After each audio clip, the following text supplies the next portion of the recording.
Have you ever been punished for being too kind? Ever had your compassion mistaken for weakness?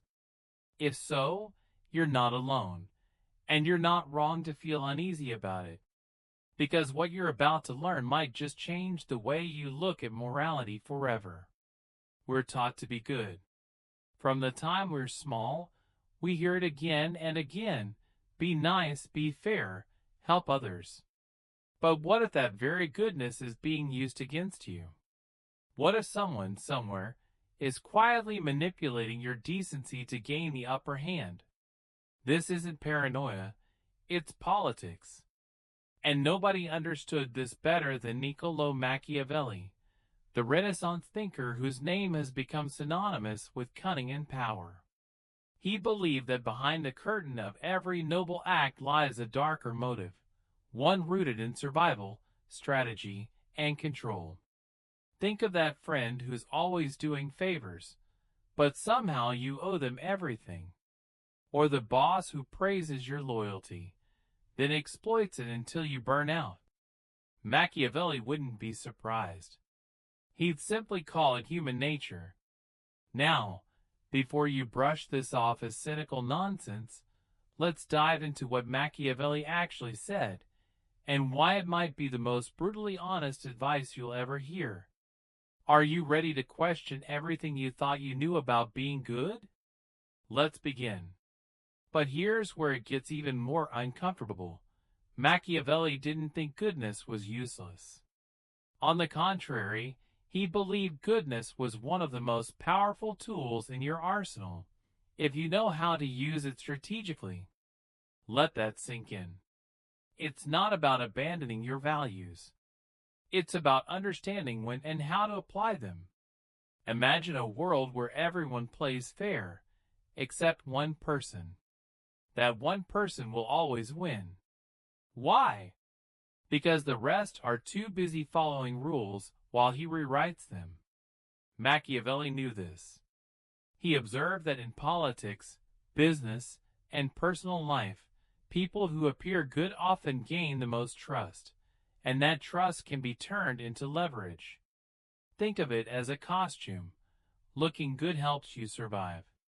Being too good gets you eaten. He wrote, "A prince must appear to be all mercy, all faith, all honesty, but he must be able to act quite the opposite if necessary." That's not a quote for villains. It's advice for those who wish to thrive in a world full of hidden agendas. Now ask yourself, have you ever kept quiet to avoid conflict? Have you ever done something kind even when it cost you dearly, just to maintain an image? That, too, is strategy, except in your case, you weren't using it. It was using you. This is where the line blurs between morality and manipulation. And Machiavelli invites you to cross that line, not to become evil, but to understand the rules of survival in a world that punishes the naive. The scariest part? Those who use goodness as a weapon often look like saints. And if you don't see it coming, they'll disarm you with their charm and conquer you with your own kindness. Let's be brutally honest for a moment. Goodness alone does not protect you. In fact, it often makes you a target. Why? Because predators, whether in boardrooms, politics, or relationships, aren't looking for evil. They're looking for the kind, the giving, the forgiving. They sniff out those who won't fight back. And the darker truth? Sometimes, those predators wear the smile of a friend. Machiavelli understood this deeply. He didn't demonize kindness. He simply knew its limitations. He knew that without power, kindness is currency easily stolen. He argued that the world is not made for the idealist, it's made for the strategist. And the most powerful strategy? Looking good while being dangerous. That's how you survive betrayal without becoming bitter. That's how you help others without being used. Think of the lion and the fox. Machiavelli's two favorite metaphors. The lion represents strength, the fox cunning. To succeed, he said, a ruler must be both. Strength to defend, cunning to detect traps. But most people choose one or the other. They either roar too loudly or get eaten in silence. Ask yourself honestly, have you spent your life being the fox without the claws or the lion without the wit?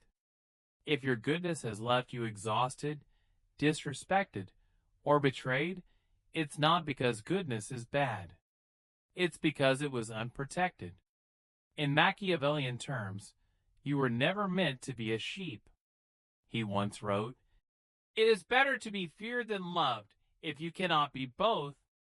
But what if we reframe that? What if it's better to be respected than to be liked? What if true kindness begins when you learn to say no with the same clarity you say yes? That's the dark side of goodness. It must be shielded. And Machiavelli offers the shield not of cruelty, but of strategy. Because being good in a world full of wolves is not virtue. It's vulnerability. And survival begins when you stop apologizing for being strong. Let's get to the heart of the matter. Being good doesn't mean being weak. And protecting your goodness doesn't make you cold. It makes you clear. Niccolo Machiavelli didn't write for the cruel. He wrote for the cornered. For the kind-hearted soul standing in a ruthless world, wondering why honesty leads to betrayal and softness invites harm.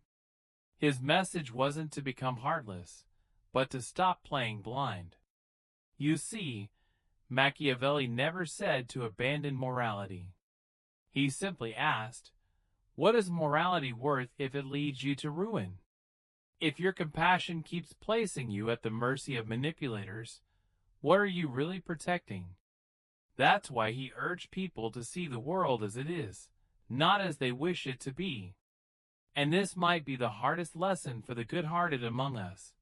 The world rewards those who combine integrity with intelligence, courage with calculation. So if you've ever walked away from a relationship drained, from a job unappreciated, from a conversation silenced, know this. Your pain wasn't the result of your goodness. It was the result of your unguarded goodness. Now imagine a version of you who still gives, still loves, still hopes, but with boundaries like armor and vision like a hawk. That version of you doesn't get walked on. That version of you becomes the one who leads, not the one who pleads. Because the world doesn't need less kindness, it needs more empowered kindness. And Machiavelli, as dark as his teachings may seem, offers a paradoxical light. When you know how the game is played, you can choose to rise above it. You can stop being a pawn and start becoming a player. A player who still has a heart, but a heart protected by wisdom, not illusion. So let me leave you with this. Don't stop being good. Just stop being unarmed.